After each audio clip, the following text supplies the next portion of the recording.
Whether you keep them in your home or love to see them in theirs, these are the creatures that bring us all together. Reptiles.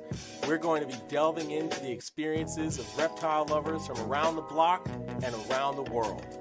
This is the Reptile Talk Podcast.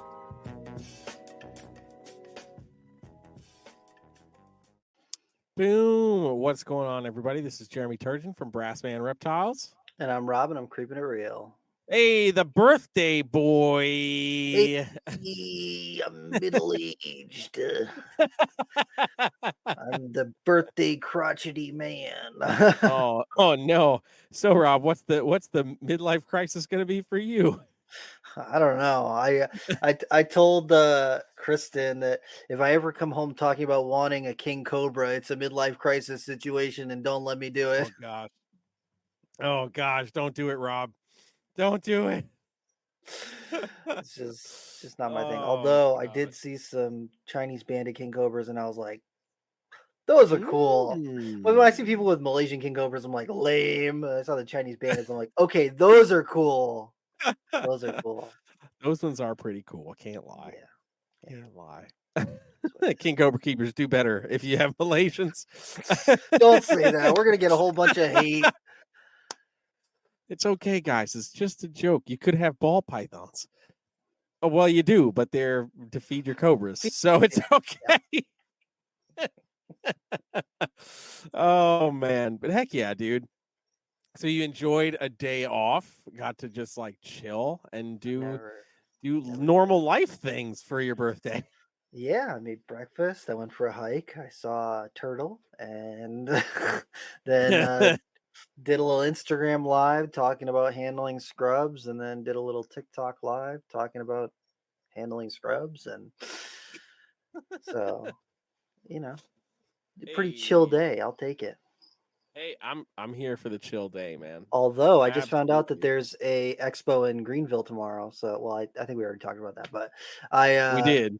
I'm gonna go to that, I think, and check that out. So. Heck yeah! And by the time that the people who are listening to audio only hear this, it'll be several weeks ago. So, sorry. This is true. I just found out that the Asheville Reptile Show is coming back. And it is at the end of this month. So I think I will be in Asheville. So I may be wandering over to see what's going on at that show. But but heck yeah, dude. Heck yeah. So thank you to everybody that is already here, hanging out, checking it out on YouTube. We have been going full throttle this week with episodes for you guys. So if you're on YouTube, you are getting a whole barrage of Reptile Talk episodes, and hopefully you're very happy about that. If you listen to the audio only, you're listening to this in sequence as it comes out. And if you want to catch things before they go audio only, make sure you head over to the Reptile Talk podcast on YouTube, click subscribe, hit that notification bell so you know every time we go live. And as always, these podcasts are brought to you by Black Box Cages. Hey. Bam. So go check them out, blackboxcages.com. And if you use code Reptile Talk, you can get a little bit off the top of your next Black Box Cages order. Quickest turnaround time in the industry. You can't beat it. You can't beat it. Such great quality enclosures and great people. So it's the total package. As we joked about before, unless you order in the middle of a holiday season and want custom things done, then it might take a little bit longer. But unless you're, just don't do that. Just order what's on the website and you'll get it in 2 weeks. But I'm super excited for tonight's guest. We've got Tony D from Revision Reptiles. Let's bring him in here. Bam. What up, man? How's it going? It's going great, man. I'm really excited to have you on. Yeah. I'm stoked to be on. I appreciate it. Yes. Yeah, man. So here's a funny story before we dive into all of this. So Tony and I just met at the Super Show in California. I had no fucking idea. until you messaged me after the show. They're like, hey man, like it was great to meet you and hang out. And I was like, wait, son of a bitch. You but Because Rob's like, I want to talk to Tony from Revision, and I'm like, wait, I just saw this fucker. We were just I don't do much. I don't do well on the advertising on that side, especially at the shows. I mean, I'm there for the US Art side, so you need a name tag, bro. I know. Yeah. I know, a logo, something somewhere. Yeah.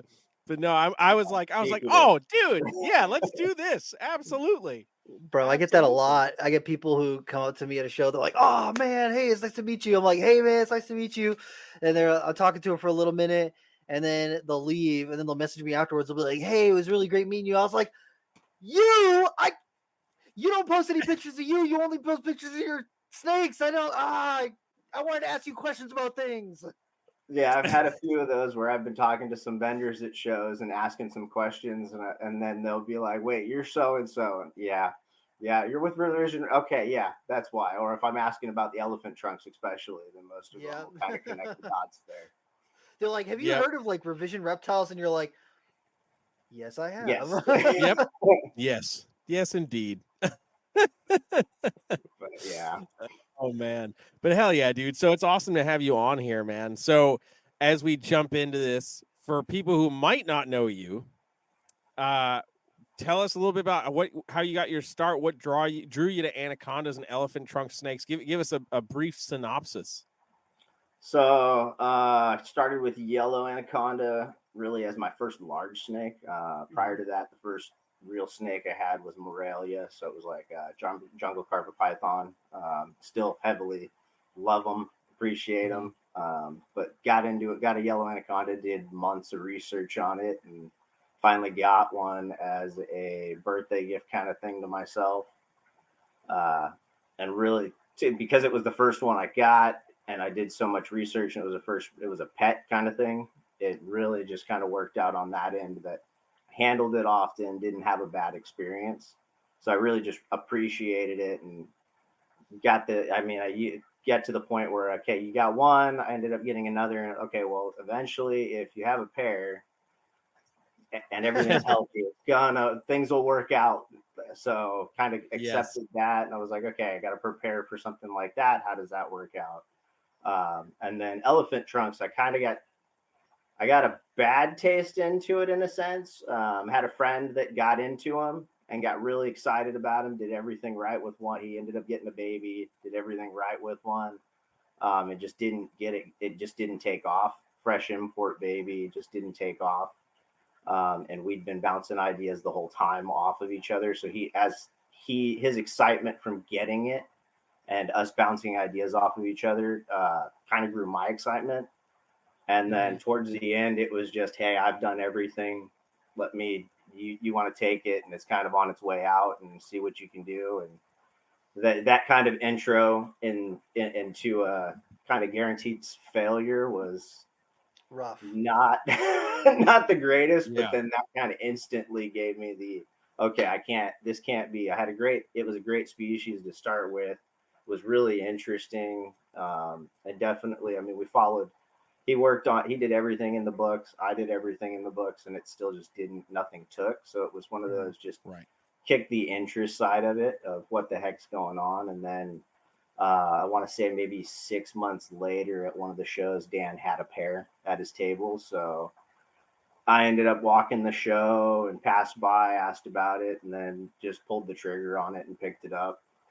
And from there, I was like, okay, I dove heavy into them and continued with the books and everything else, or anything that I could find on them, research wise, and followed all the criteria that they put out. But then one of the main things that I found helpful was I put cameras, night vision or security cameras that would go nighttime on the tank so that I could watch them. And then I just left things alone. So the interest on the elephant trunks really thrived just in the fact that I wasn't successful following everything, and then at the same time the hands-off approach was just very intriguing. So, because going from Morelia or any other species, the anacondas, those are hands-on species. You can work with those. You're going to be able to handle those and work with them. But the aquatics, kind of the elephant trunks, it was you just have to sit back, set everything up, and then watch them. Otherwise, you don't know what's going on. Yeah. So getting into those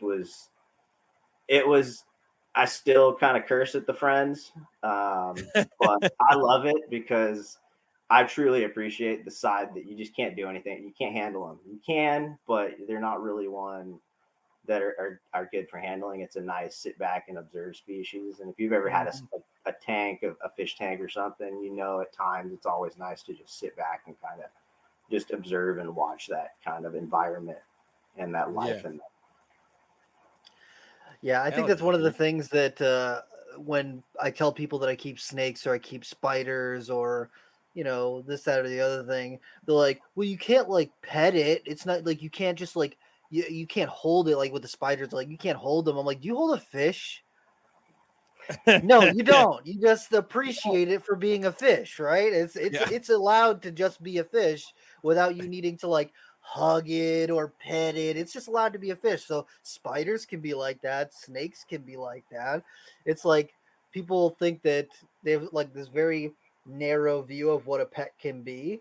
And then when you're like, actually just think about it critically for just a moment and you have other things that you can realize that fall into the category of things that people keep for pets.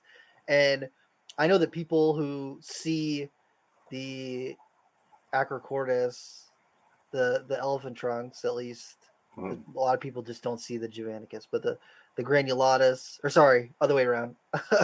The Javanicus, the elephant trunks, people see pictures of them online in their face and they're like, I want to hold it. And it's like, actually, it really just does not want you to hold it. Yeah. Like, you should just leave it alone. They don't want to be held. I've definitely seen some that are fine. They'll handle it. They definitely can support it, but they definitely need you to fully support their body. And that's a tricky part, especially as they get bigger. They're a snake that if you've ever held a bigger snake, even the ones that are on land, your retics, they flail around a little bit more when you're not truly supporting their whole body. Yep. Yes. Yeah. These aquatics do the same thing, and then because they're mainly aquatic snakes, their body's more built for that support of the water system and just the environment, how buoyant that water makes them. So pulling them out and handling them like that while they're flailing makes them a little bit more risky just to handle on that end. But they're definitely not one you want to take out and handle all the time, but they are another snake. So they're not if you can properly support them, if it's small enough juvenile or a small enough subadult, then you can definitely support them. You can handle them. So babies, juveniles, I don't find those being too difficult to handle. But the other problem with that is when they start to get a little bit larger, you don't really want to pull them out because they start to get that size to them.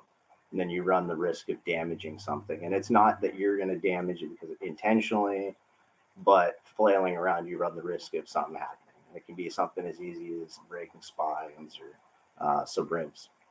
Yeah. And they're such a heavier bodied snake once they get to that size that people don't think about that sort of thing. It's like anacondas. Like if you see wild anacondas, the way that their body structure is set up, it's a little bit different than most of the ones that you see in captivity, just because I feel like they're spending so much more of their time in the water that it allows them to distribute their weight a little bit differently.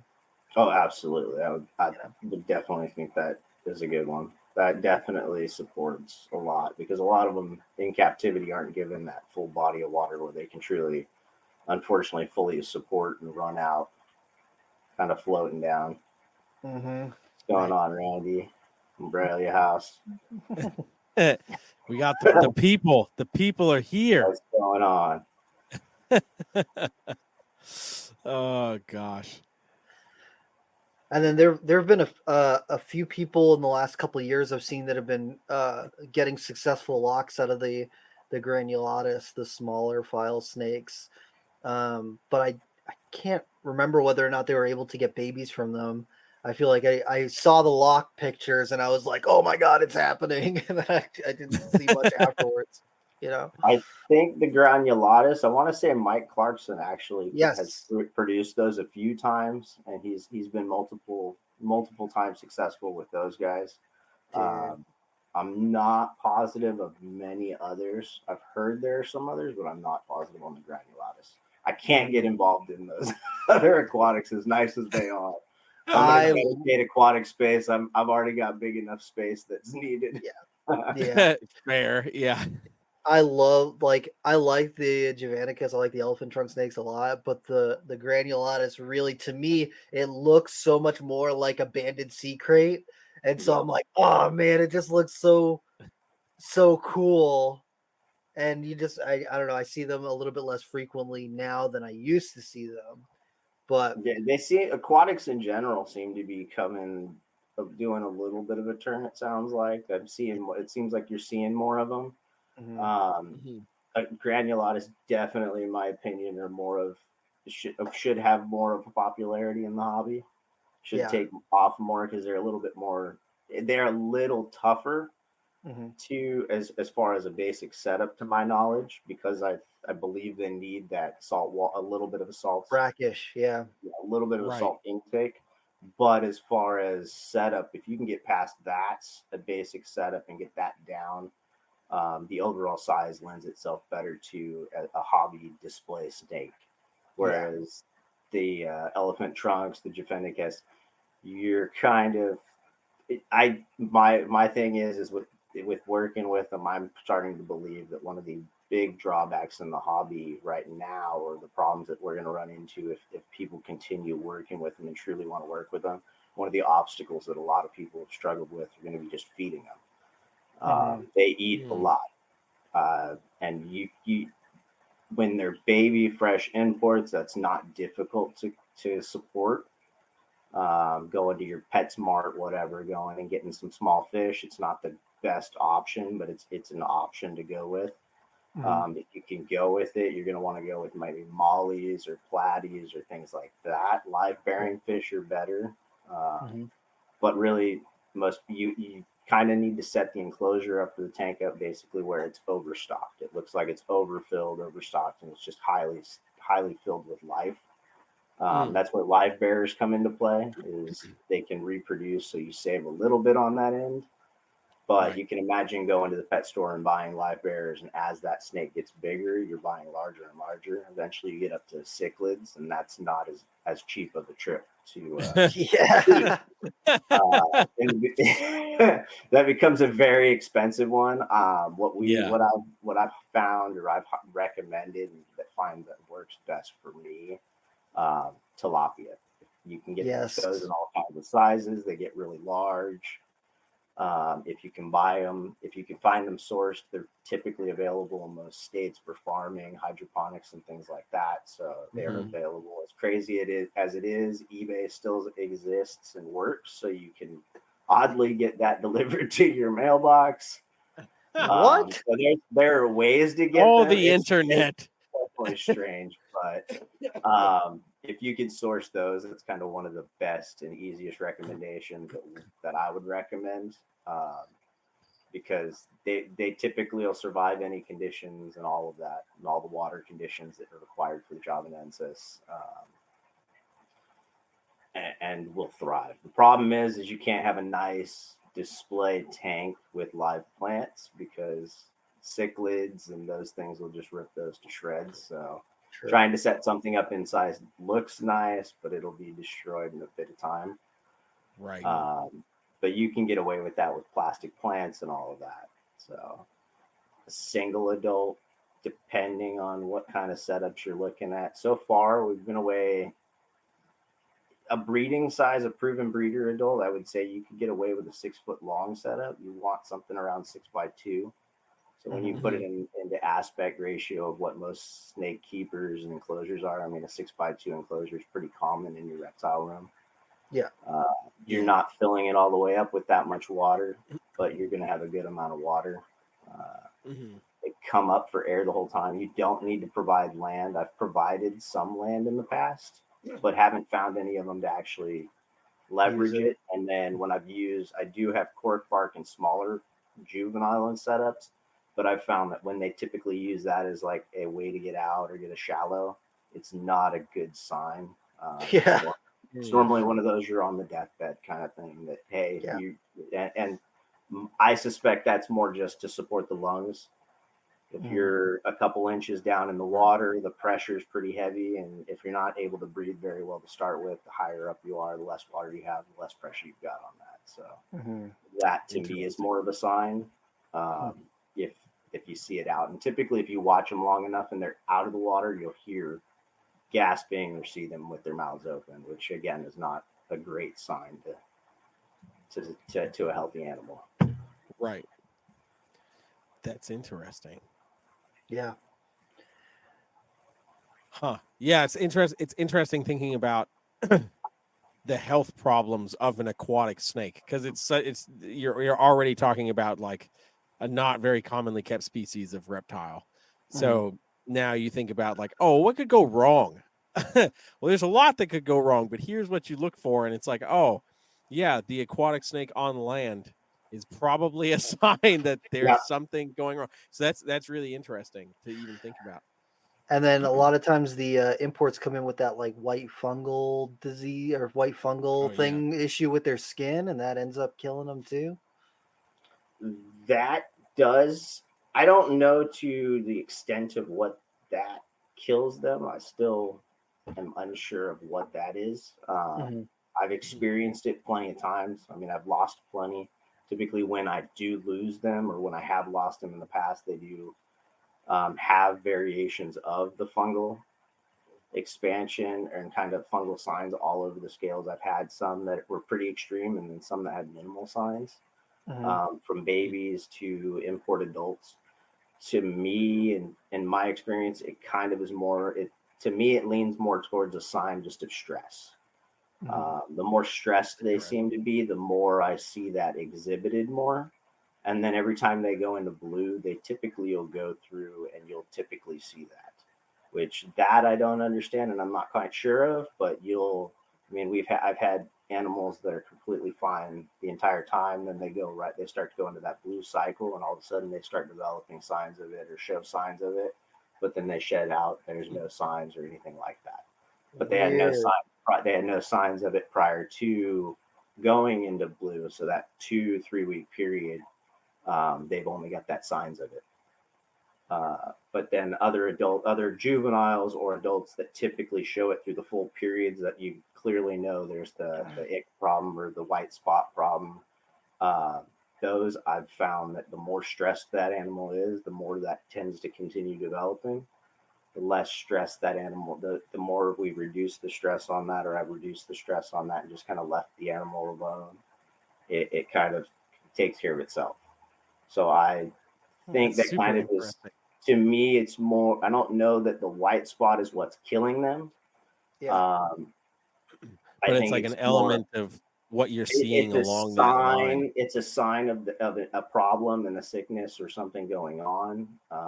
Most of the time I see, before losing them, I've seen that develop and then watching on cameras. They're doing, just like I said, they're doing the reaching head out of water and gasping, or taking heavy breaths with their mouths out of water, their heads out of water.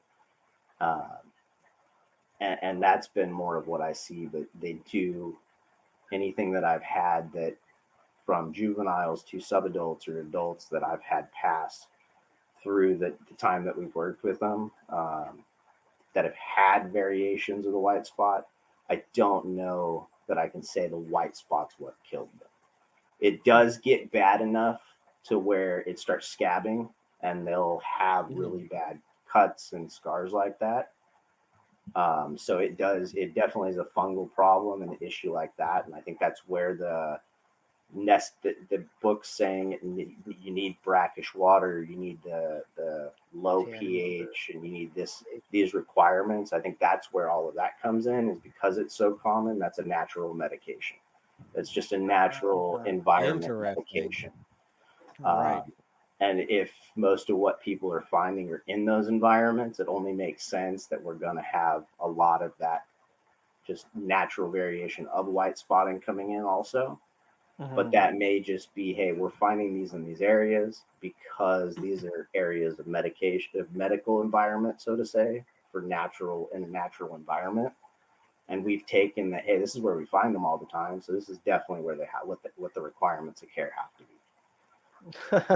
And then we're like, oh yeah, we're taking the ones that are, in here because they're not doing so hot and they actually live in some other place and they actually prefer different conditions to this, but they're just in this area when they're slow enough to catch, Well, I don't think healthy ones are necessarily housing themselves in those areas. A healthy adult, a healthy juvenile, they're definitely on the move much more.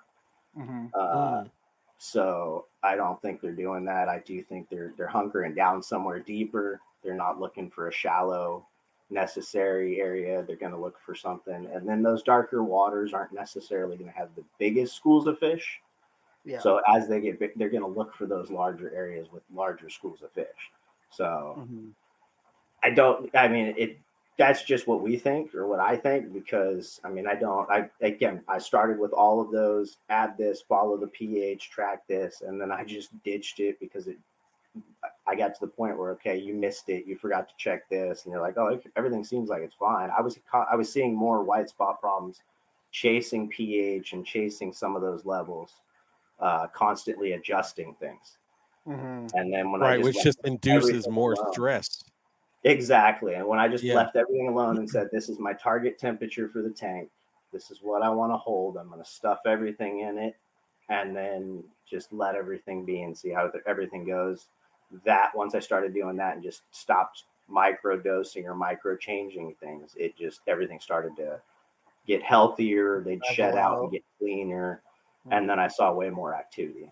And that kind of just helped out. And again, I'm a fan of try everything the way that you got it. And then at some point, if it's not working for you, you got to start tweaking and just step back and see what works for your area. And that's what started working for me, really. And so are you tannins in the water, or like leaves for tannins, or wood for tannins, or because it looks like your water is a little bit darker than just like your standard aquarium water? Don't clean the filters often at all. But then I do use natural wood. So I bought large logs. So the natural wood does naturally leach the tannins into the water. And then I also removed my carbon filters. The carbon cartridge portions, which is the polishing portion of your filter, and just added an additional layer of sponge filters. So doesn't polish the water, so it tends to look a little cloudier. It definitely holds it a little bit darker because I'm not polishing the water. But with photos, I struggle with it, especially when I'm taking photos of like the pond water, because it definitely adds a huge yellow tint to it, and it's not. It doesn't at all look that much like it's got that much tannin in it. But when you take those photos, that yellow tint definitely bumps really comes out. So it highlights the tannins, especially in some of those enclosures. But I do add leaves occasionally. I like seed color occasionally, so I'll just go in there. I still buy the leaves if I ever see anything that's looking stressed and has that high spotting or anything like that. I still subscribe to throw a bunch of leaves in there, add a huge bunch of tannins, and see if that does much.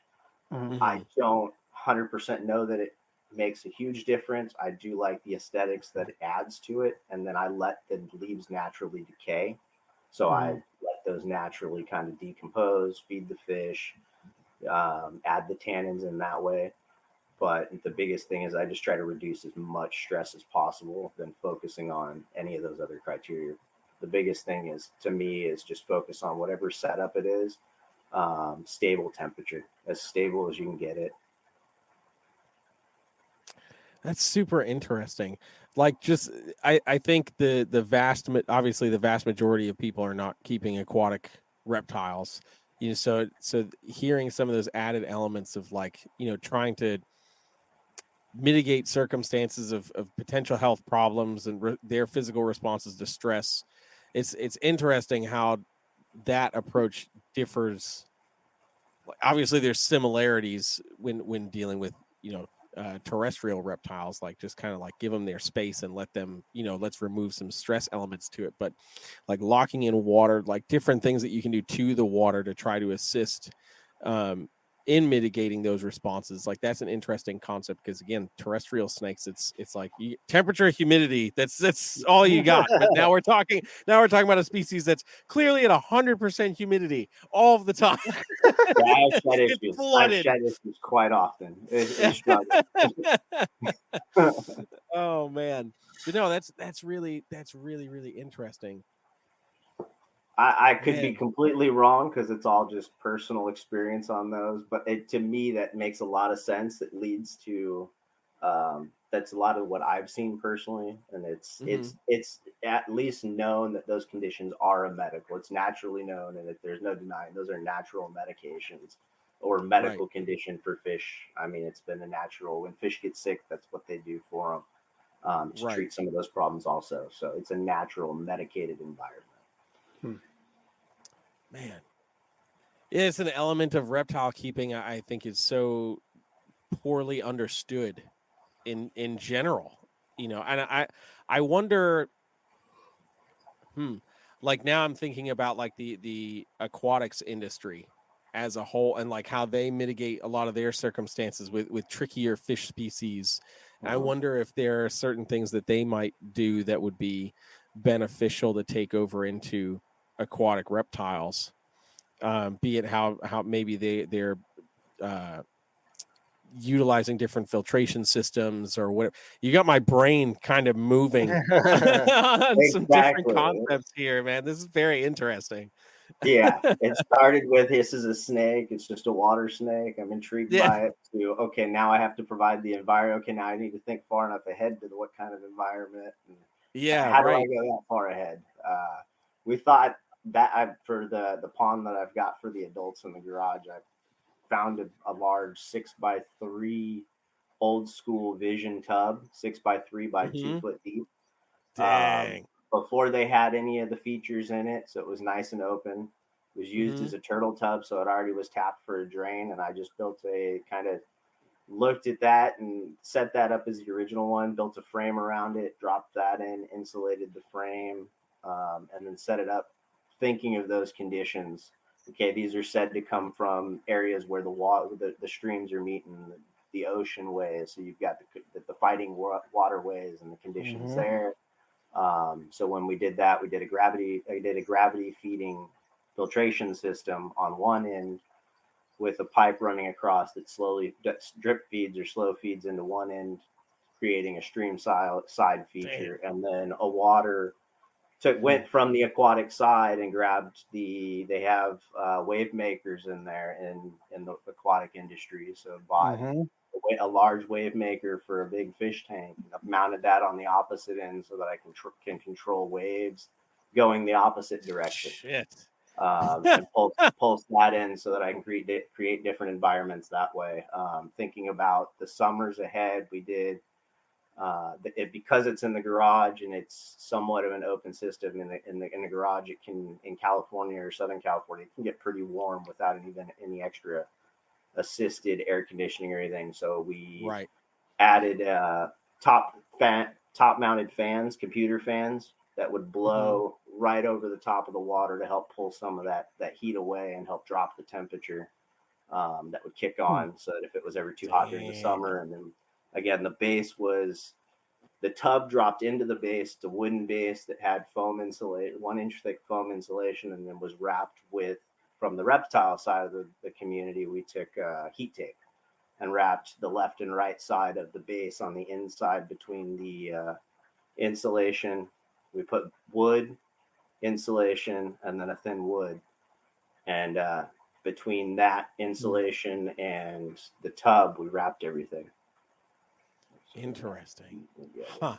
We wrapped it with heat tape so that it would help keep the tub heat, the water temperature to the level we need, and ran those to thermostats so that it kept, hey, this is running the tub. And then if we needed to, we just add, like during the heavy winters when it gets really cold, we have a fish tank heater we just pop in, and that helps boost the last of it and hold that temperature. So what temperature are you kind of aiming for?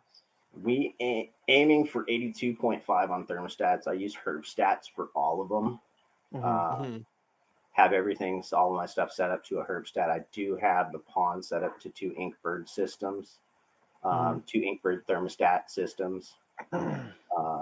And again, I aim for 82.5 for those, and we try to keep it plus or minus 2 degrees, basically.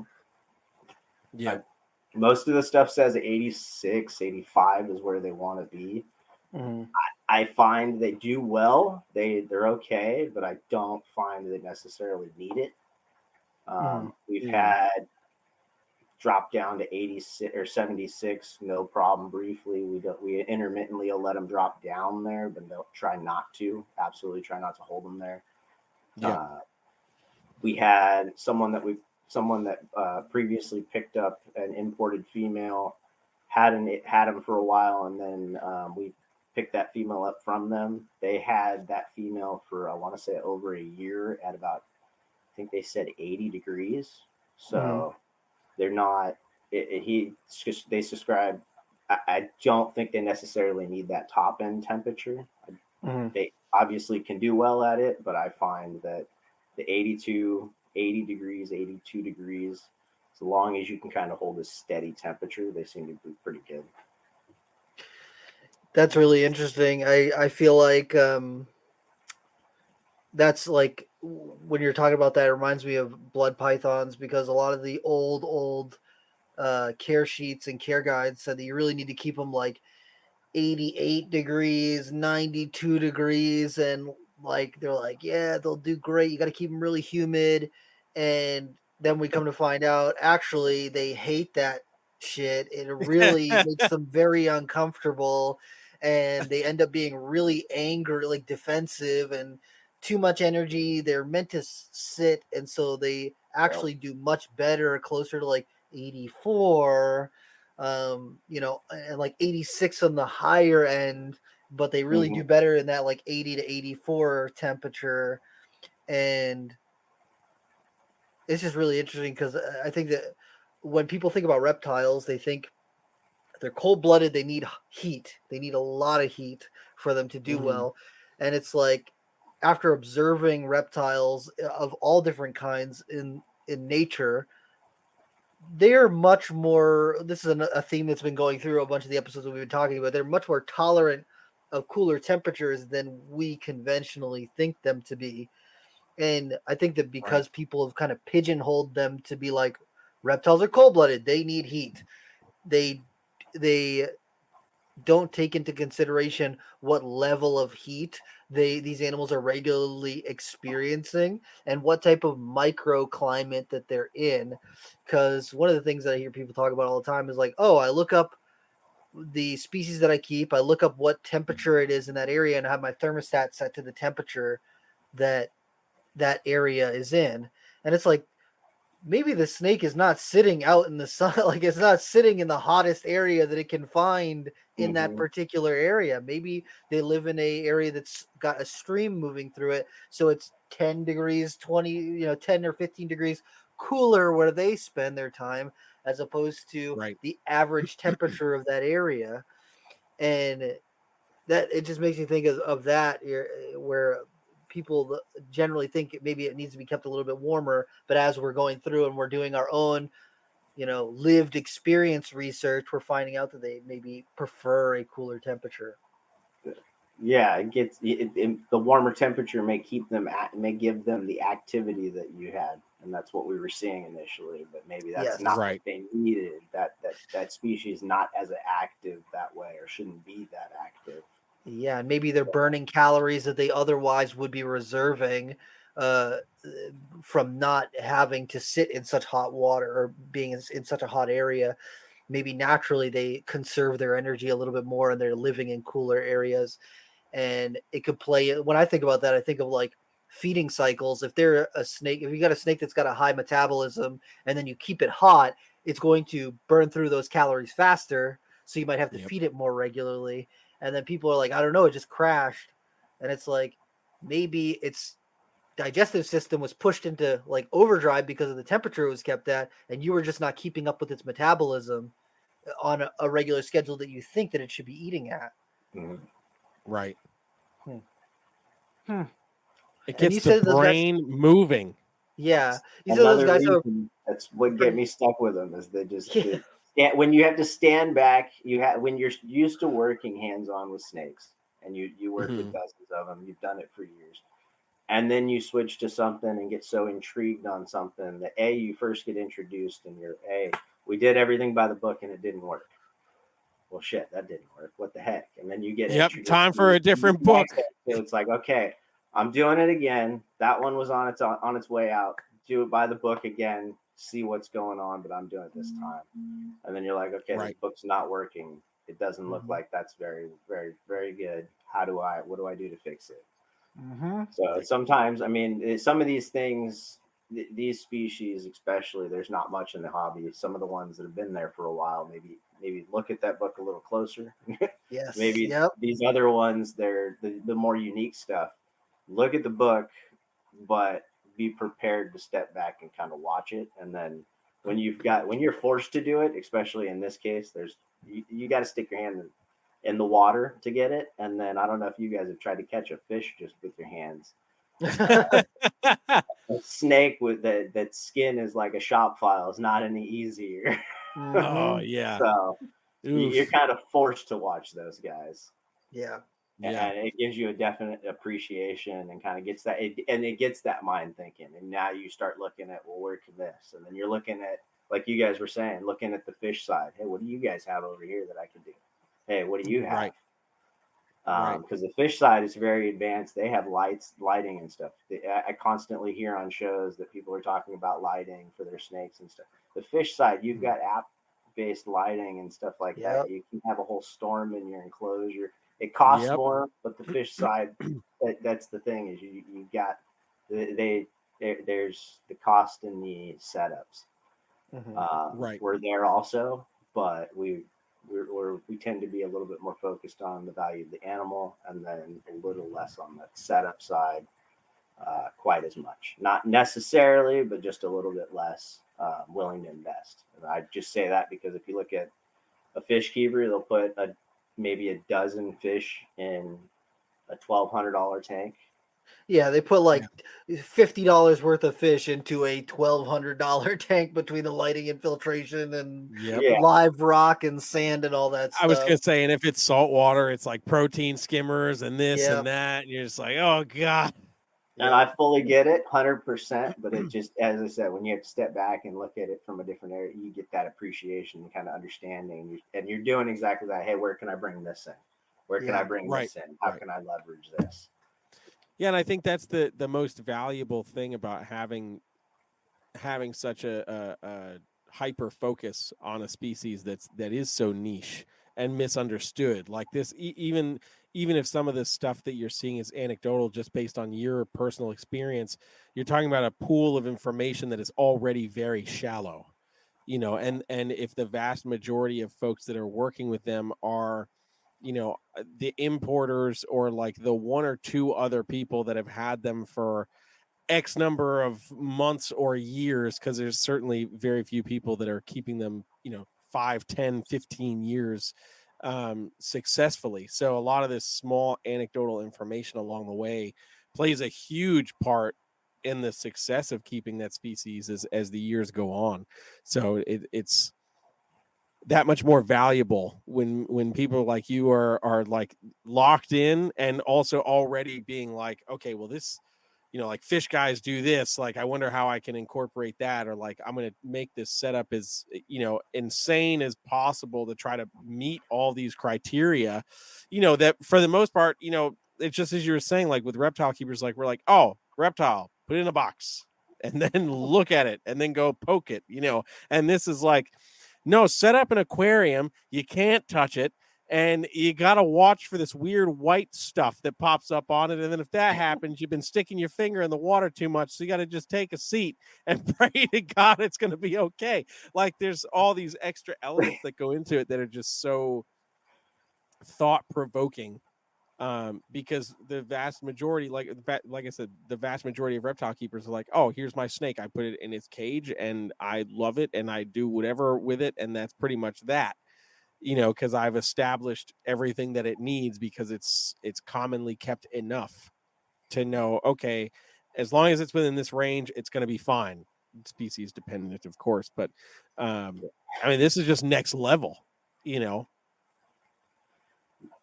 it kind of got a little out of control, but just a tad. No, well, it did, but it was also one of those of, because I was so intrigued in it in the very beginning. I took it as, I'm not seeing many people into this, and then what I was seeing, I was trying to track and watch those imports coming in and the different ones coming in, because you would get the yearly spurts of, okay, suddenly they came in. Try and kind of follow some of those. And unfortunately, it was a lot of the same stories of it come in, we're good, they're doing great, and then those people would fade out or something would happen. They had a lot of times it's a tank failure. There's a tank problem. Heater system goes out, and then the common one, of course, is the white spot killed them. Because that's so commonly accepted that's a lot of the one that you get and what we hear. So getting that route and kind of running into that, and then finding, okay, I got into it, and slowly, for some reason, I'm having a little bit of what I would consider success with the ones that I have. Let's continue this. Okay, now I'm going to continue this. Now I got to the point where it's okay, I'm watching and observing these and kind of seeing and filming some of this stuff. Now I kind of, if I stop this, I don't know who's really going to, and I don't see anybody showing the interest. I see people with the interest, but I don't see anybody with the interest of truly just observing, watching, and studying them that closely.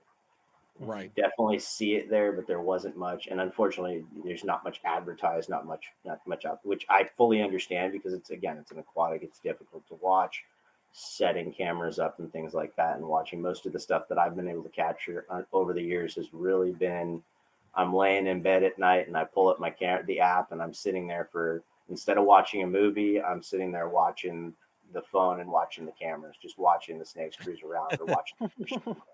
And then it's like, okay, this is, I can see it's getting, that kind of helped, because then it was, okay, I can see at this time you're starting to get this routine, or you're getting this habit, or you're starting to develop, you're looking for food at this time, or hey, I can start looking, okay, now is when I need to kind of get in and see about, okay, I can capture you feeding, or I can see if you're even hungry, or I can see if there's a problem. Or, hey, I've started developing and capturing this animal, or these animals will have this routine at this period of time.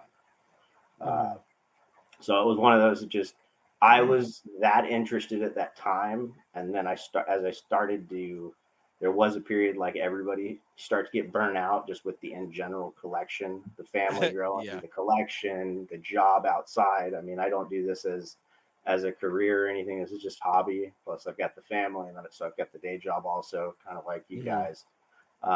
So it was one of those of hit that point of burnout, and it was, well, I can't stop this, because at this time I'm the only one looking at this information, sharing this information. And I got that point where I wanted to just share it, so that we can have anybody that is getting into them share the information, and let's get some kind of success and understand what counts as success. Because as I looked at it, as I said, stuff wasn't adding up. Stuff that was available wasn't working for me. And I don't know, that's just because I'm in California and somebody's somewhere else.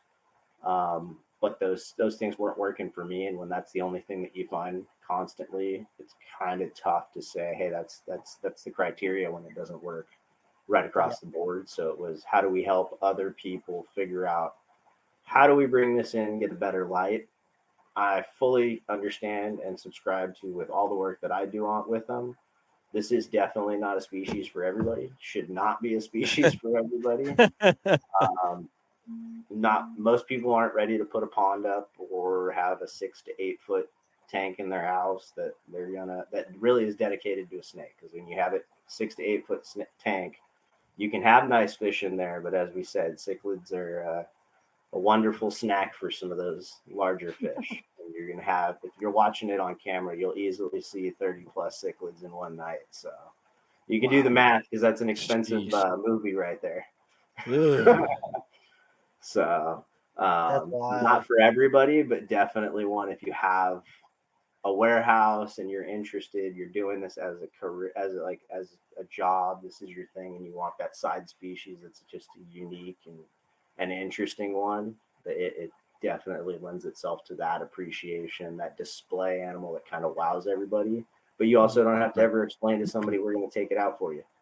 Yes. Yeah, you stand above it, and it's like, no, it's right there. You can look at it. We can look from above or through the glass.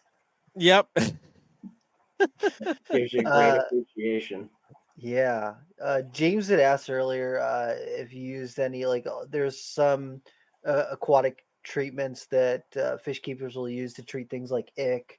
Have you tried any of those sort of medications for like the white spot? Yes, in the very beginning, as I said, I followed the books. Followed for the first, I want to say, 3 to 4 years. I followed every guideline I could follow, everything I could find. I tried. I've done and I still have some of these treatments. The ick treatments, the medications that you add to the water, dilute it, do this, do that, drain your filters. I've done the small treatments, the heavy concentrate treatments. I've done the black water treatments, heavy dosing of the tanks. I can't say they don't necessarily work. Again, my experience was the more I messed with the tank and the setup, the more problems I caused. Right. So again, those are natural medications. So you should, if used correctly, see natural improvement, at least visually. But long-term wise, as with elephant trunk snakes, they'll show that long-term wise. So I don't know if you continuously have to dose, are you going to benefit the animal necessarily? Yeah. So Just with the amount of stress I that have them, as I said, I've got the black water additive just in case. If I'm going to use it, now it's a personal, how do I want to see the tank more than this is a medical treatment or a necessity. Most of this stuff now I'm going to leave it alone. If I do the only thing I'll really do if I do feel I need to do something to kind of combat ick or the white spot, I'll do the almond leaves or the leaves, just natural leaves, add them to the tank. I won't soak them. I don't boil them. I just add them straight into the water and let them just naturally decompose and kind of break down.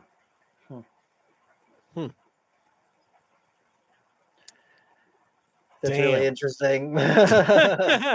Kind of just like this survival of the fittest approach, I guess, if you look at it, because it's minimal effort to kind of reduce or to treat, but at the same time, they're naturally, my thought process, they're submerged in this. So it's like, hey, here's the medication. You're soaked in it. It's eventually it's going to soak in. Do I need to stress you out while I speed that process up? Yeah. Right. Yeah, you're not talking about something where it's like, oh, I put this little bit of medication in its water dish. I hope it drinks from this dish because that's the only chance it's going to get. Otherwise, I got to shove a syringe down its throat. This is like, no, we're going to try this out, and you're in it. You are fully in this. So you're going to get one of the hesitations with doing some of those other medications, the fish medications and stuff. You do have to pay attention because those are for fish. This is not necessarily the same thing. It's still breathing air and all that. So I'm not saying it's necessarily going to cause problems, but you just got to be aware of mixing those kind of things from time to time. Yeah. Very, very interesting. One of the things that I see, a lot of people are like, oh, elephant trunk snakes are really cool and they got a cute face. But you know what they don't talk about? That's one of the most interesting things about elephant trunk snakes and Acrocortis in general is their tongue. Their tongue is split so far back that when they stick it out, it's like antenna coming out of their face. Yes. And it goes to the side. Aliens. So far. Aliens. Everybody likes that puppy face, but the tongue is definitely way cooler. They're definitely sensitive. They're from their bodies, their entire tongue, all of that. They definitely utilize it for kind of looking around and hunting. That's the first thing. Just like most snakes, when stocking a tank, with stocking your tank with fish, It's the first thing that starts going. But they've got probably as far as their tongue will stick out, you divide that in half, and that's where the split starts. Yeah, so nuts. It makes it is for a so pretty bizarre unique, to see. pretty interesting photo, pretty cool photos, but yeah, it makes me wonder, like, if they have a longer Jacobson's organ, if it goes further in their mouth, where they pull it in and then they stick it, way further in, because most snakes, it's just like a little section, so they only need really small openings. It makes me wonder if, because they're in the water and they're picking up more scent, or they're sticking out so much more of it, and it's so much more area to process, whether they've got a longer Jacobson's organ. Yeah, that would be an interesting one to see if they've studied that. I haven't seen or looked. I bet you they haven't. They're just like, I'll have to reach out to Mike Clarkson. He's going to be the only other person that I know that may have that information. Yes, right, absolutely. Yeah, I was going to say, otherwise, I don't think anybody's willing to stress their animals out enough to figure it out. Yeah, I mean, I've having necropsies done, but I don't know that we went that far. That would be an interesting one to kind of go through. And it's just like that's what I think of. Like, it would make sense because, again, it is an extra. I think the reason that split is there is because they are highly sensitive and to the water and kind of the fish and things like that in there. So the currents and everything. They can definitely detect emotion and stuff.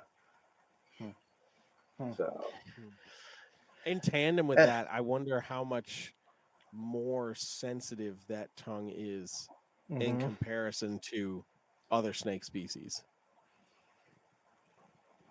Like, because now we're talking about tasting air molecules versus tasting through water molecules to find, we're talking about finding very specific things. And if it's coming from a certain current where it's like, oh yeah, I smell food, but it could be 7 miles, away, depending on where this current is coming from. So like how sensitive is that? When I stock a tank, within the first 5 minutes of adding fish, you can see they're kind of perked up. Within the first half an hour, they've come out and they're typically doing a lap around the tank to kind of get an idea of what's the new commotion kind of going on, and getting an idea of the environment, how much food or what's out there. Within an hour, they're definitely hunting.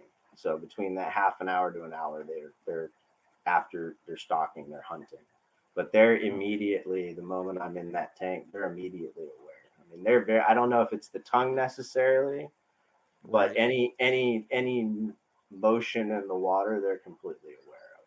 So they're very, their sensitivity is very interesting and very unique. I've on camera watched I've had adults inside in a small, and then young adults inside in a 6-foot enclosure or 6-foot tank. Been watching on the camera after stalking and feeding, and watched 2 adults coming from different directions, striking because they triggered each other, and mid-strike ditch the strike and just go back to hunting. Wow. Damn. They realized that the fish had moved and it was the 2 of them that they'd hit instead of the fish. Wow. So they acknowledged that much between mid-strike, which is very impressive to me, just because most snakes are not mid-strike, they're not stopping. No. Whenever they've committed, it's coming. So I mean, I was on the camera ready to jump up and run down the stairs, and I wasn't sure how that was going to work with aquatics, but God, it was definitely interesting to watch mid-strike, to see them just definite mouths open striking, and then just close and go their directions. And, wow. Nope, not doing this. But again, they're highly sensitive. They know what's going on in their water, and typically so impressive. Get away. If I want to pull any of them, I need to try to surprise them, or I really need to buy a bigger net. They don't generally try and bite, though, do they? No, when they're young, they don't. And most of the import adults that come in, no, they seem to be very calm. But after they've lived with me for a while, they don't like to be touched or moved. So all of my adults seem to want to strike at me. I had one female that I received that I picked up from another keeper that got him and had a tank. They had him for a while, then they had a tank problem, and we arranged that I would take him from them. She's always been pretty defensive, but the others start out pretty calm when they get here, and now if I try to pull them out, I'm a little bit skeptical, especially the adults when I go to pull them. Babies, I don't mind. I can pull those guys, no problem. But any of the adults, they don't want to be touched. Damn. Especially the females. And I'm okay with that because I really don't want to pull them. It does make it difficult when I want to try and, because I'm watching them, I'm talking with Mike. I try to at least get some records of weights from time to time. So that makes it difficult, having to pull an entire tank apart or an entire pond apart to pull out and kind of get a weight and then wrestle with a snake that doesn't want to be pulled.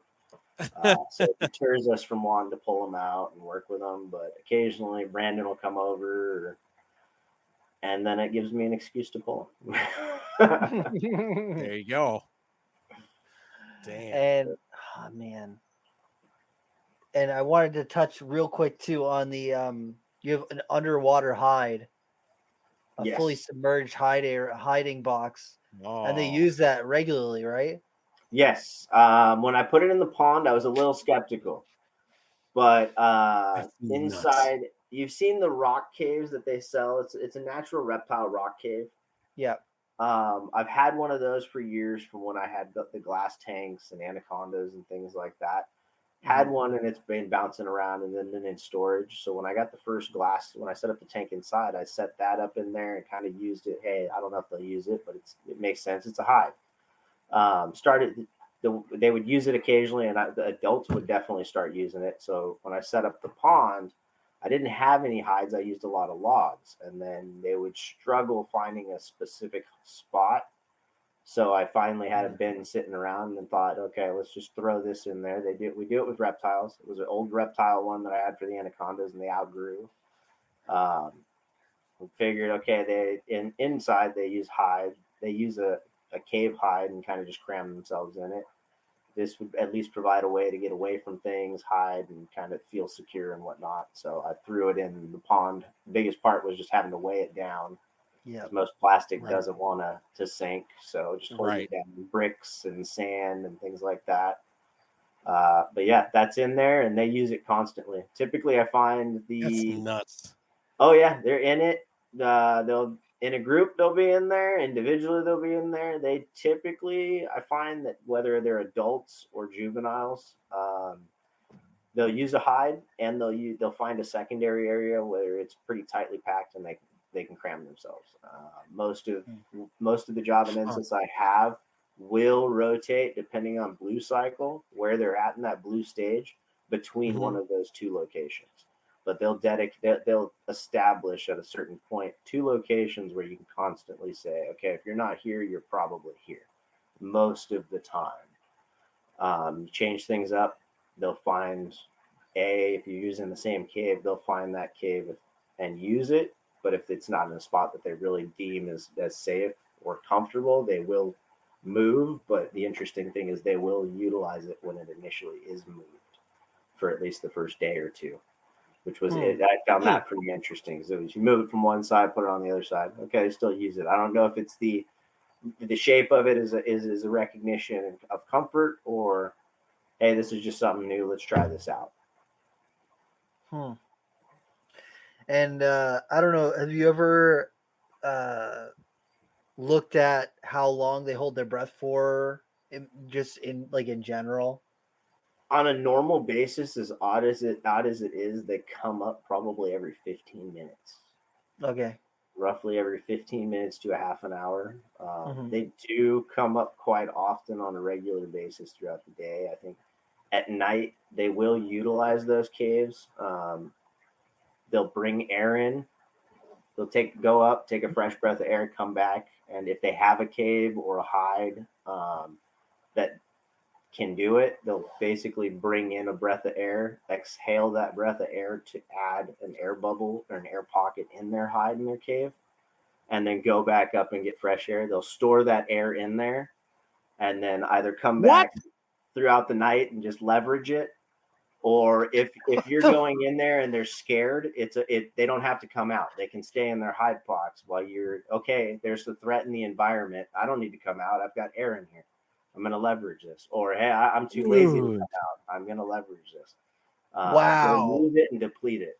I've witnessed it. We've seen it. I constantly watch them do it in the pond. It's kind of interesting to see. And then go in there, drain the air, and then come back maybe an hour later and they've got air pockets or things like that. That is outrageous. It makes sense to me. It makes sense. It was definitely an interesting one to see the first time. I mean, you're sitting there. I was sitting there on the couch, tanks behind me, and watching a movie. All of a sudden, you hear something. Okay, defecated. Bunch of air bubbles. Yeah, right. Snake in water defecated. It's just a bunch of air bubbles. Look back, and it's like, no, you're in your hide. Okay. And then you see it, you actually see it. Nobody's gonna fucking believe this. Wow.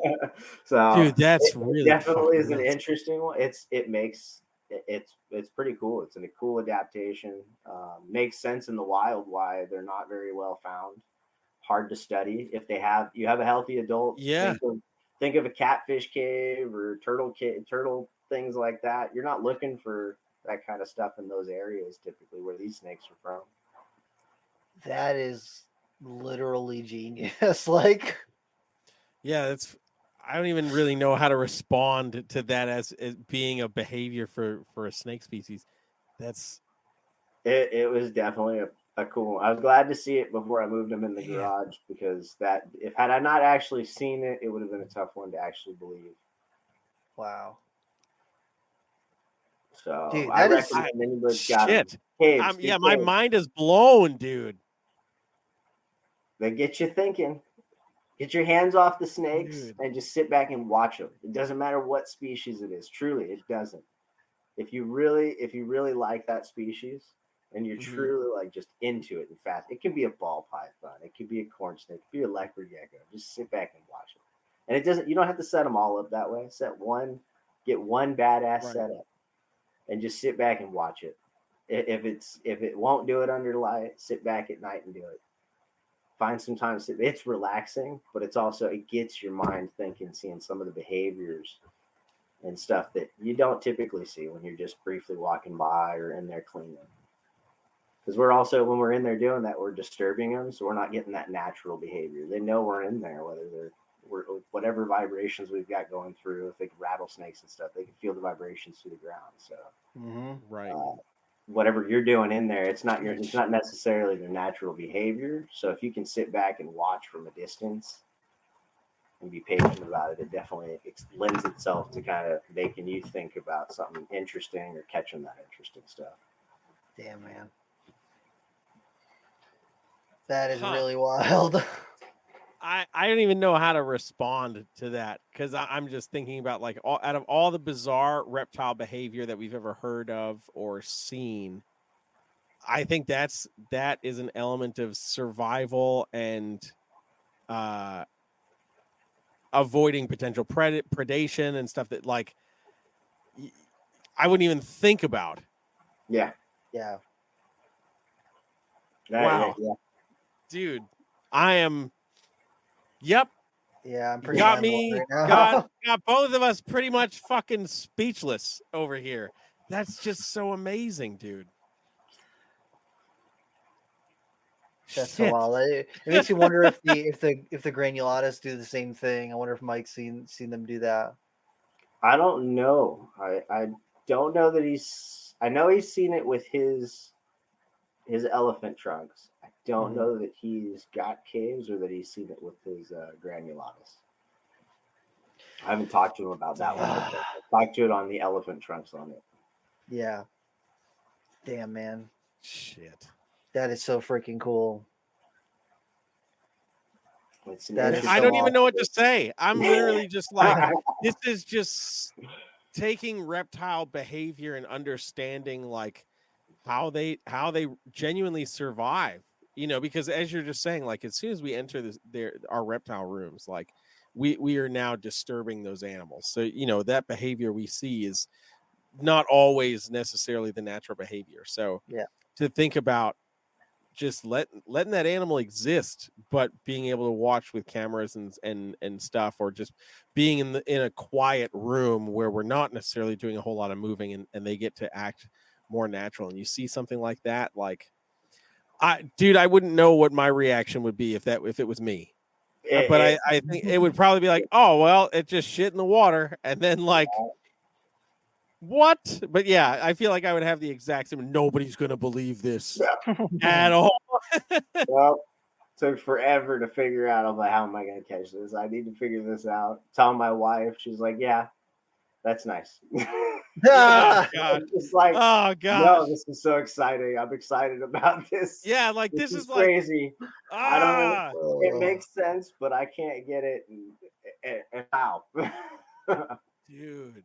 But it was definitely it was again another part of just adding to the intrigue and the when you see that kind of thing, it's like, okay, because not many people have actually seen it, let alone can say they have, or can even talk about it.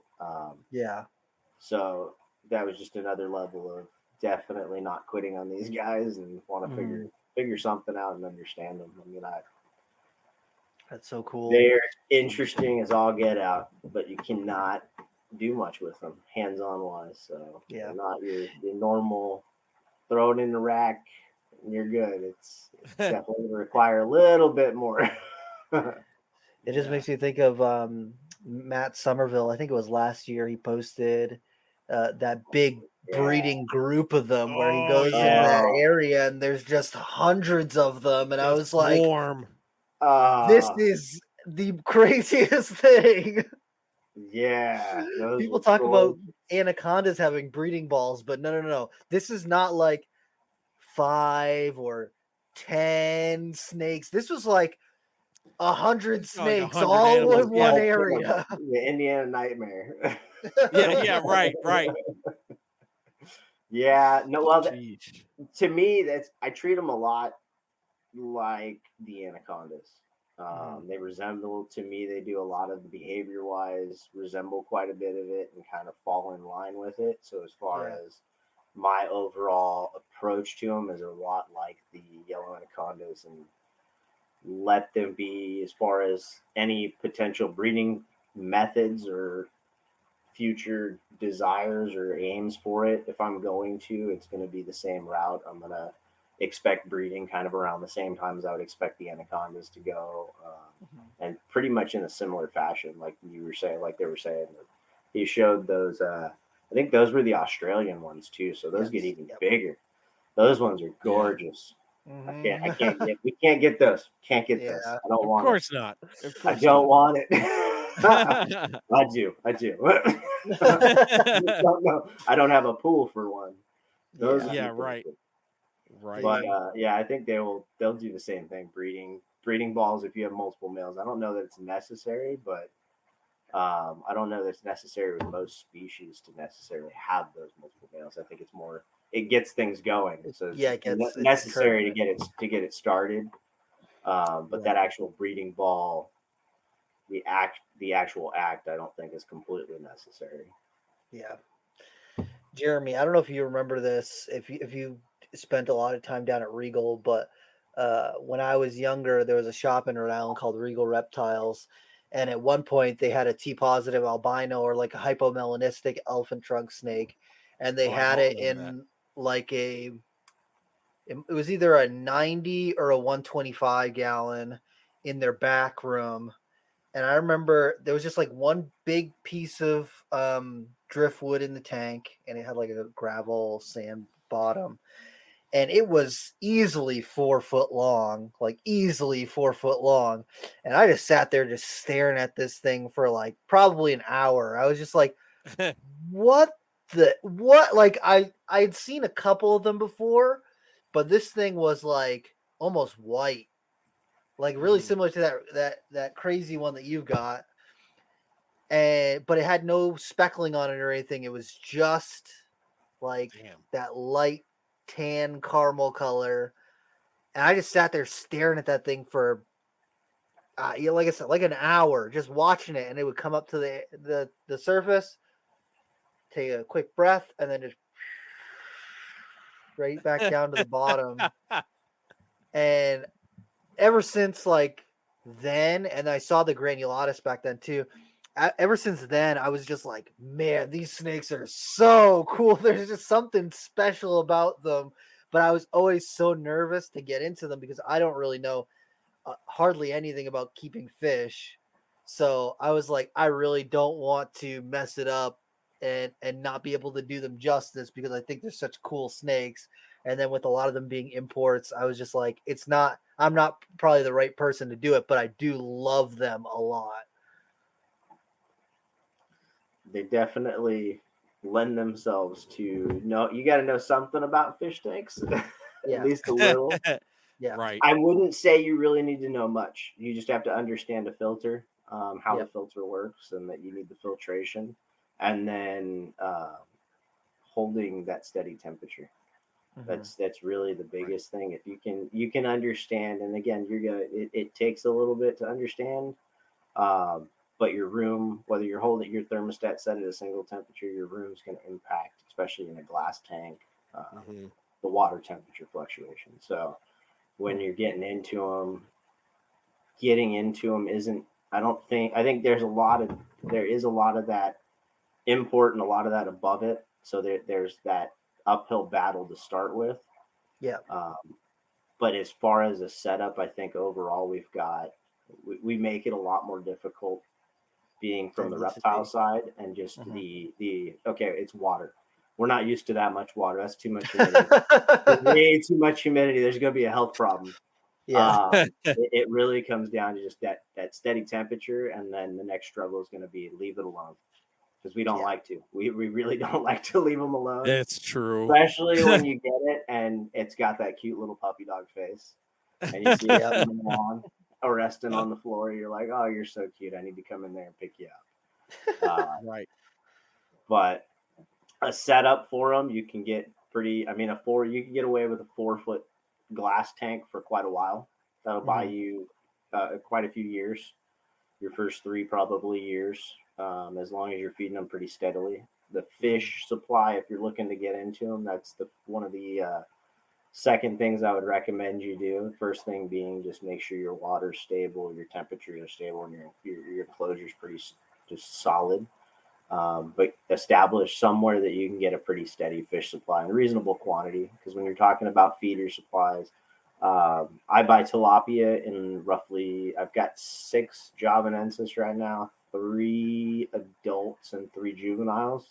I buy 100 to 200 tilapia typically every month and a half to 2 months. Okay. So I'm going through a number of them depending on the size they are. If I'm getting small little 1 to 2 inch tilapia, I'm going through probably a good 500 in that order. Yeah. If I aim for the adults, I aim for 4 to 6 inch tilapia. So for those looking to get, that's an adult, full grown adult from proven female, not by me, but imported gravid and dropped, but proven female would take something around the 4 foot or 4 inch size of the tilapia. My largest female can take 6 to maybe 7, but I wouldn't really want to push anything like that. The caveat or the warning that comes with doing tilapia is they do have spines, so understand. That's what I was going to ask you about. you do run the risk of a potential puncture and some damage through fighting, but I don't know. I've seen scars. I've got scars on fish or on some snakes, but I've also got scars from fish tank heaters.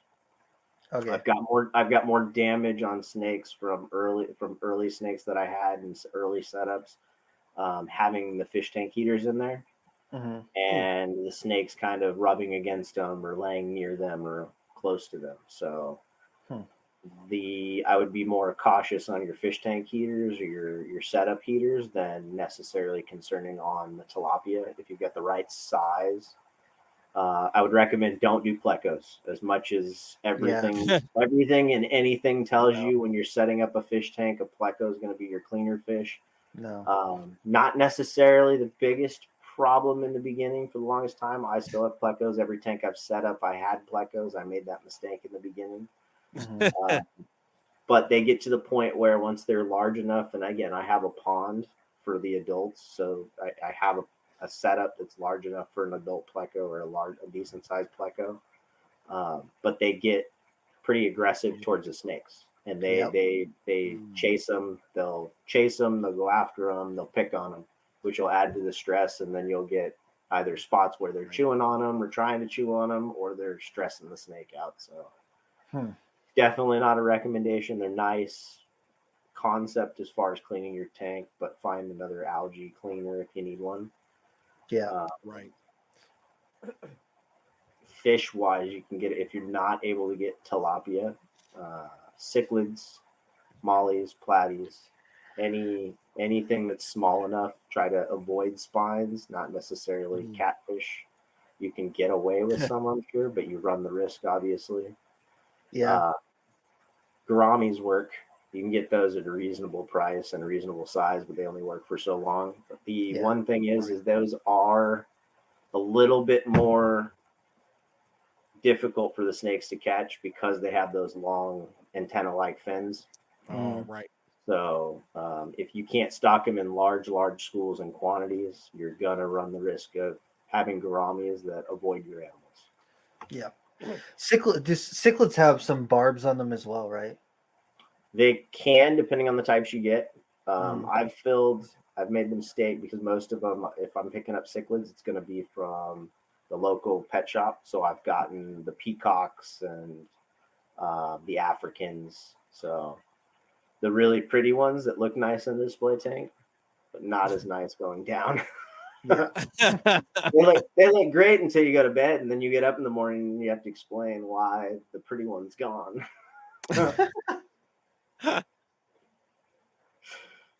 Hey, learning in the beginning, it was really just whatever would work. I mean, I had some that waited an entire year before they started feeding. Literally took nothing, tried everything and anything, and she just went on strike for a full year. And I started getting concerned that I was going to have to force feed her. And then she finally took one meal and then was off like a rocket. So hell yeah. And then I've had others that they get in and they'll eat the moment they land. So you can get really, if you're having trouble feeding, it's stock your tank as much as possible. Get it as filled up as possible. Make it almost look overstocked. Granted, you got to keep up on the water if it's that filled. Definitely makes for more cleaning. But that's just filtration cleaning. Typically your sponges. But that gets, at least triggers the snake. If it's healthy and it's in a good condition, it triggers the snake to kind of start that feeding response. Word. Hell yeah, dude.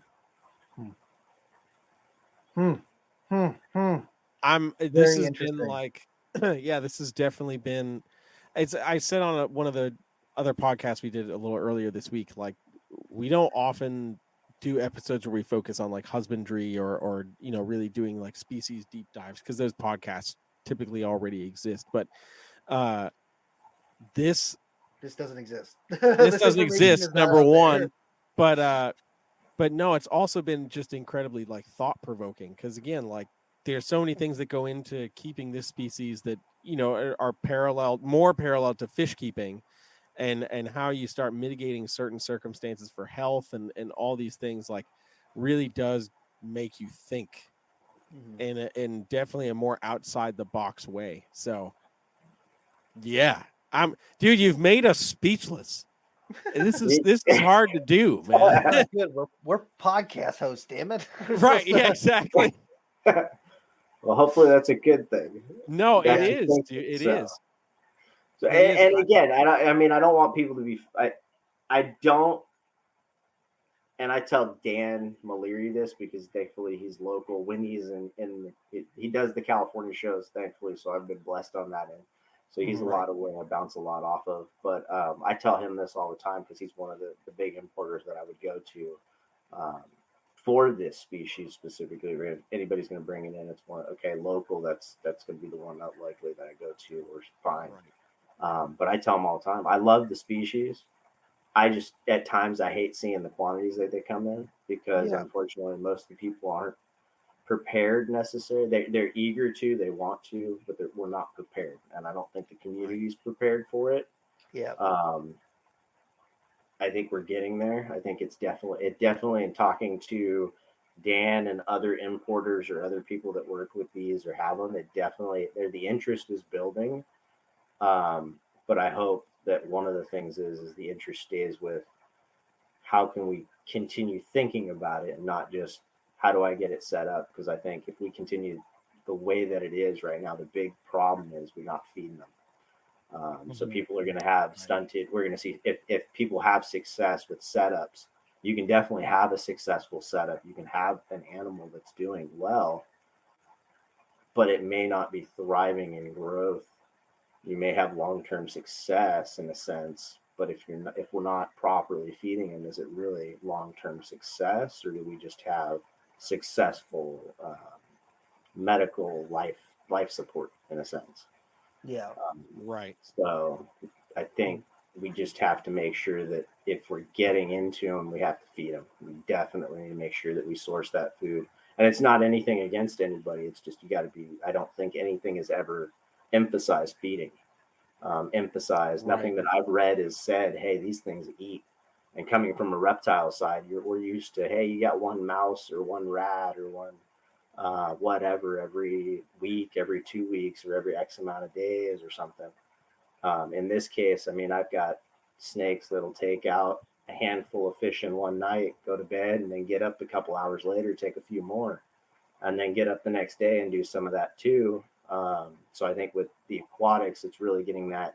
We talk in the reptile side cycle feeding. Yeah. So if you can get that supply, you stock up in a large quantity, and then you let that stock dwindle, and then you give it that period of time where that animal has no food. Yeah.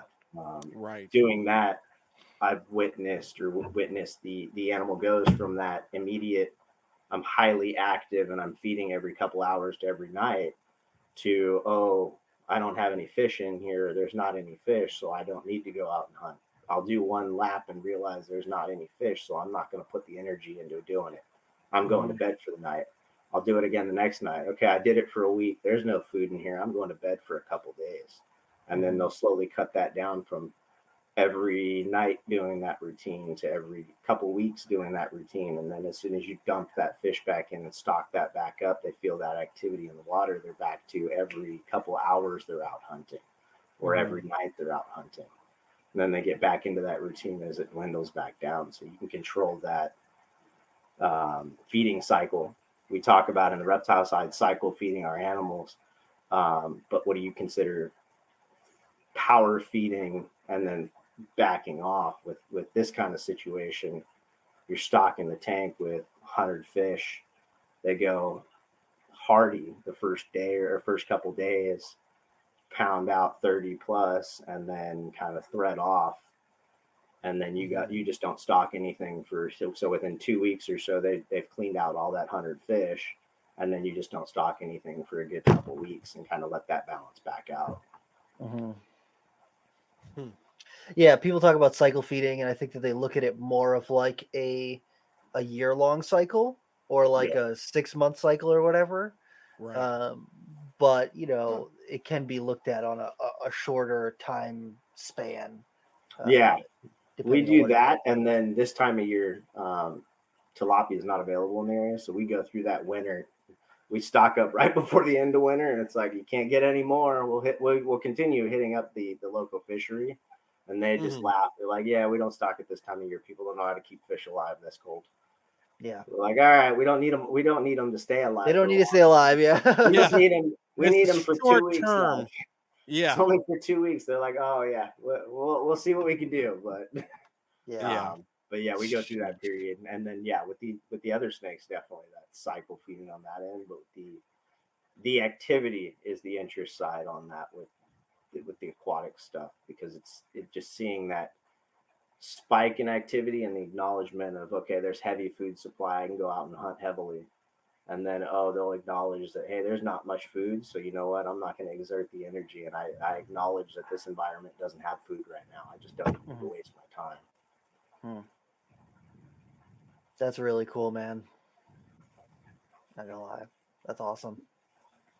Just so many different elements of this species for husbandry, for just everything. I'm interested. I want to learn more. I don't want them. I don't want to keep them. This sounds like a headache as far as the keeping goes, but I'm interested, and I'm excited that there's people that are dedicated to the species, because you're exactly right. Like, they come in and people are like, oh wow, this looks so cute, I have to get it, and they're like just totally underprepared for what it entails. But also, when all the information that we have that really exists is based on anecdotal evidence from the people that are keeping them, unless you know who's got one and who's having success, you're not getting any info.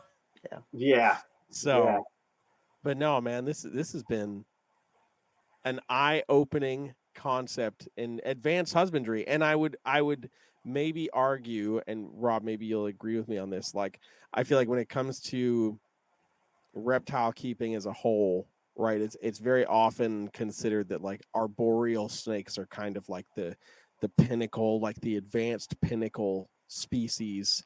And I think after hearing a lot of this, I would argue that while yes, there are some nuanced elements of keeping arboreals, but I think aquatics are taking the lead on that a little bit, just a little bit. But put it in the tank, hold your temperature, you're good. Yeah, that's what we said about the arboreals too. Oh man, hell yeah, dude! That's so awesome. I'm here for it.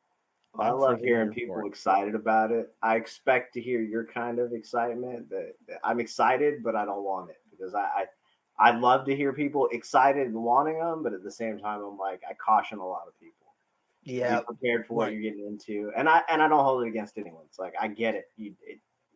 No idea what you're getting into. I did the same thing, but I got into it, and I continued and dove deep. So I can tell you, get prepared if you're getting into it. So I love to see people stoked, but it's one of those that be interested and ask all the questions. I encourage anybody is out there, ask the questions. Do what I can, because share is everything that works for you. And I always have the caution note that this works for me. I'm in California. My weather is not the same as yours. Mm-hmm. Dude, that's awesome. I tell people the same thing with scrubs, because people see my scrubs and they're like, "Oh man, they're so interesting. I want one." I'm like, maybe they're not for you. Like, not that they're not for you, but you should really think about it before you decide that you are actually going to commit to getting one, because it's not getting a ball python. It's not getting a boa constrictor. It is not getting a carpet python. It is very different. And if you are not careful, it can go very poorly for you. Oh yeah. Yeah. I get my scrub itch from Brandon. Him and I feed off each other. I'm like, I'm not getting into these, and you can't let me take any home, but I will come over and handle them. So, and check them out. I love going over there, handling them, but I'm like, I'm the same way. I'm like, I love them, I appreciate them, but you can keep them, because I don't need them. That's the perfect, those are the perfect reptile friendships. Yes. Oh yeah. It's like, you have to work with all the stuff that I don't have, so that when I need my fix and I'm about to make a poor decision, I can call you, my friend, to go over and get my fix. Absolutely. Absolutely. Oh, he's come over. You got babies? I'm like, hey, if you're itching, take a couple home, and then let me know when you're ready to bring them back. Because there you you can get go. that itch out of the way. You know how they are. Real quick. It's like me taking some home. You know how they are. You'll enjoy them, but this isn't something that you're really going to dive deep into. So I get it. 100%. 100%. Hell yeah, dude. This has been a freaking awesome episode, man. We usually go for about an hour, and I'm like, no, man, I want to learn more about these giant tongued fungus dealing with freaking aquatic animals. But no, and hopefully people who are interested in the species will check this out, and not to necessarily deter anybody, but better prepare people who are it. interested in to at least really think about it and realize that there are a lot more nuanced elements to keeping this species. As I said, I'm going with what I'm doing. I'm going a little above and beyond. Looking back, I don't think, and that's mainly to understand and see what are the real requirements. I want to help understand for other people as we bring them more into the hobby as to what really do we need to set up. They don't, in my opinion, need as elaborate as stuff that I've got. I think we can get away with a more basic setup, and we can make it and we can get it that it really can be more of a reptile keeper. Maybe not. It's never going to be a beginner style setup or enclosure or thing, but something that's the moderate to advanced in between. That you've got that nice display, but I don't think it requires all those intricacies and stuff that I'm doing. I think it can be a pretty basic setup that's not so elaborate and difficult. Right now, I think the problem is we just got to get past the understanding of what it really takes. We've got an idea, and everything says it needs this. Right. But do we really need this, or can we meet somewhere here, or are we all the way over here? Right. So, don't want to scare people away, absolutely, but definitely want to caution. I want to be fair and caution people. I mean, I've had losses, absolutely, from adults to babies. It's not, and they've only gone up in price over the years. So, doing it. I've gone in with the understanding it's likely going to be a loss, just unfortunately, just because of their natural understanding in the hobby right now. But the hope, obviously, that just keep reaching out to people and searching and constantly throwing out the whatever social ad of who has this, who works with it, and maybe somebody will pop up. Caution that, because of course you have plenty of those social people. I worked with this for years. I did this for years. So run into plenty of those, and unfortunately a lot that just run into dead ends of you did this for years. None of that works for me. Do you have any support? No. Okay. No. I appreciate it. I thank you, but I have to go my own route here. Yeah. So best thing you can do is just be respectful about it. Just don't just shoot them down, because it could be telling you the truth. Yeah, one of the things I was just talking to Kristen about recently, we went to a couple thrift stores, and I was looking through their book collections, just seeing if there was any cool reptile books I could get my hands on. And I was like, man, I remember when I was a kid, I would just go and like get as many books as I could, and you knew that you're getting some good information. But like nowadays, if I wanted to get information about like keeping scrub pythons, it's not really books on that, and I can go online and scream into the ether, hoping that I can find somebody who's willing to spend some time sharing information with me, but who knows whether that information is accurate. And there's no unless someone has dedicated their time to purchasing a website and putting that information out there for people to have and to access, you may not be able to find reliable information on the internet as far as a lot of these species. So I was telling her, I was like, I really wish that more people would, who are doing the research, who are doing the time with the species, would write books or, have websites that are dedicated to the accurate information with documentation so that it's there for the future.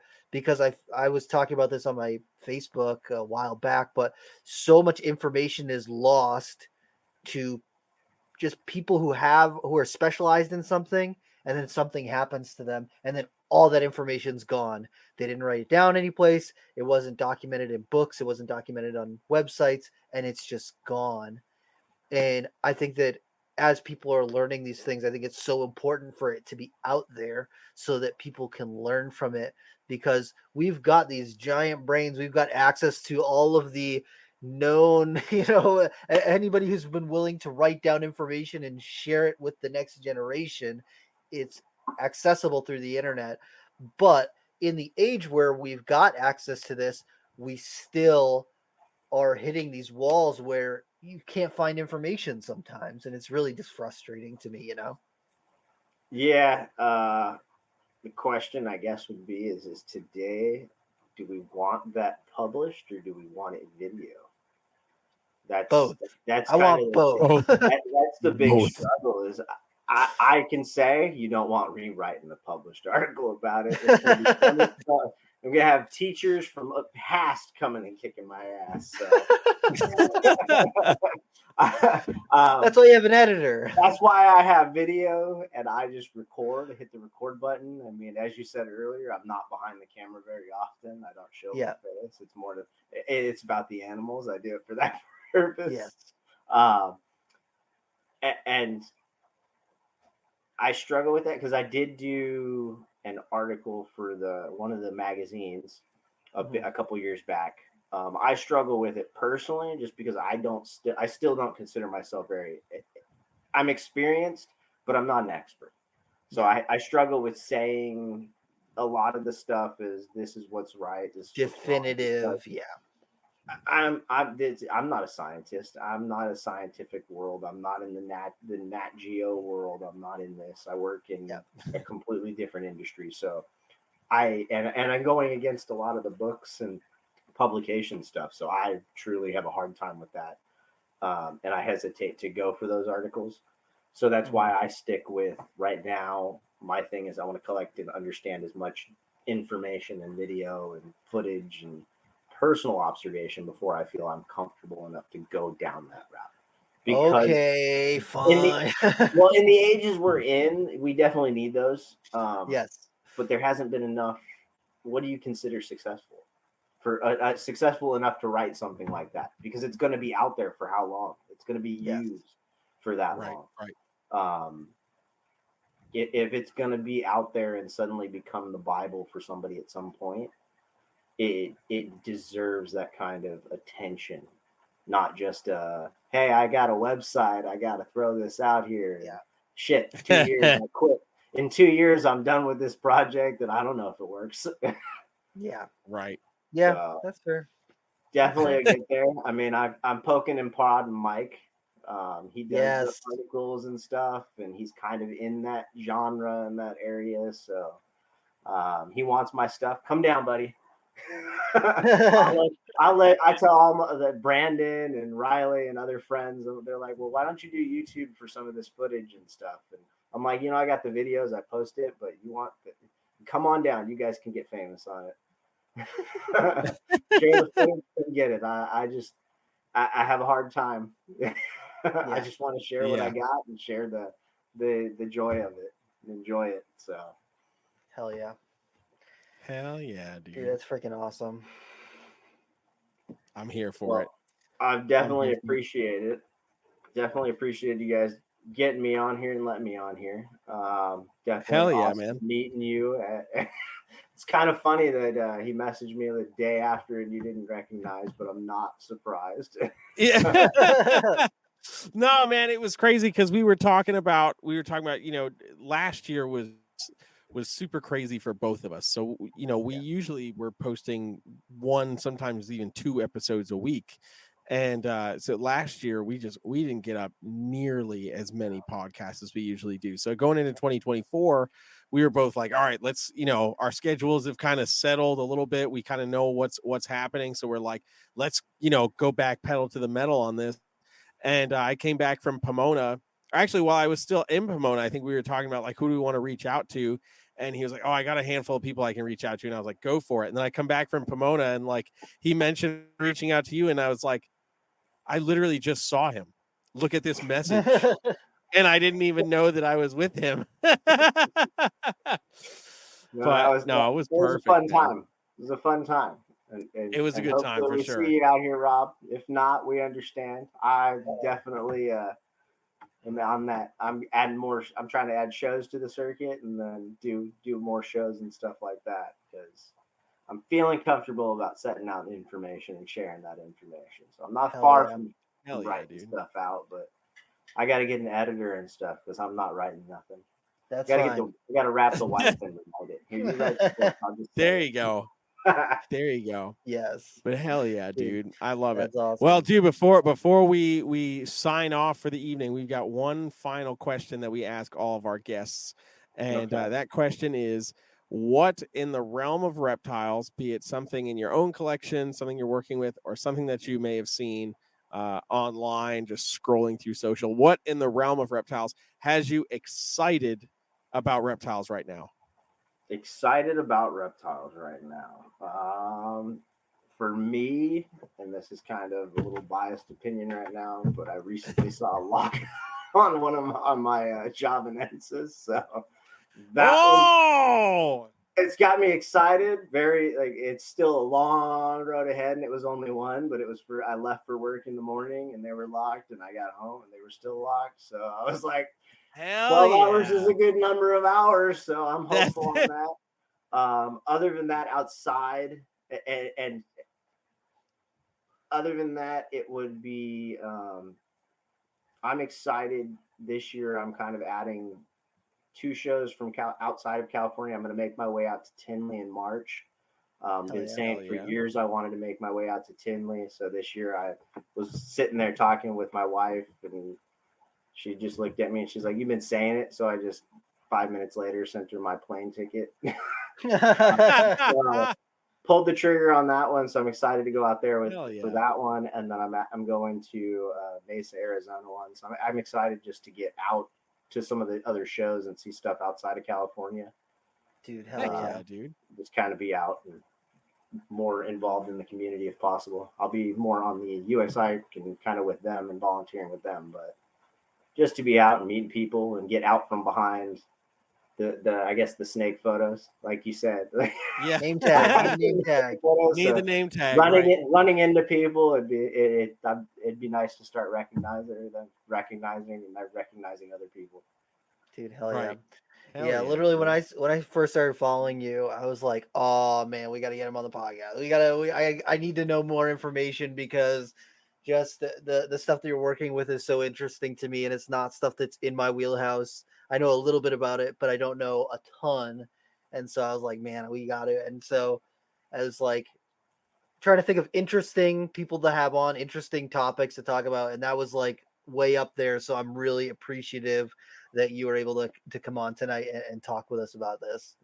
Well, I absolutely appreciate it. Sorry for ruining your birthday night. Hope it lived up to it and it was adventurous. It sounds like we got your mind thinking to the end of the evening. I love reptiles. I eat, sleep, and breathe reptiles. Jeremy can attest, when people are sleeping, I'm still doing reptile stuff. It's true. Awesome. So very true. I cannot think of better things to do with my birthday than reptile things, and talking about reptiles that I don't know as much about. If I learn something new, it's a good day. It's a good day. Happy. It's a good day. Yeah. Does not happen every day, but well, I shouldn't say that. Absolutely honored and appreciate you guys having me. Absolutely appreciate it. It was definitely awesome. Yeah. Hell yeah, man. So if people want to find more about what you've got going on, where can they look you up? I've got Revision Reptiles on Facebook and then Revision Reptiles on Instagram. That is the only areas that I've got. Otherwise, Tony Doerrer on Facebook, and that's really it. I don't do much on the social side. Hell yeah. We're going to get him in a TikTok video one day. It's going to happen. Oh, man. Well, dude, thank you so much, man. Yes. I'm telling you, I know there's going to be a bunch of people that start coming over to watch this, because this is information that's it's not out there on a species that, even as you were saying, is starting to really gain popularity and attention, really get that wave of attention. So hopefully this becomes a resource for that. So dude, thank you so much, man. Yes, absolutely. I hope it's helpful, and it helps other people if they need help, and anything, reach out. Glad to help, glad to talk about these snakes and help see other people succeed with them. Absolutely appreciate you guys. Dude, hell yeah, dude. Thank you so much. All right, dude. Have a great night. It's almost tomorrow for us here on the East Coast. Staying up late with me. Yeah, man. It was worth it. It was 100% worth it. Yes. Hey, next time we'll talk anacondas. We didn't even get there. I know, dude. We got to have round 2, man. Yes, I agree. Yeah.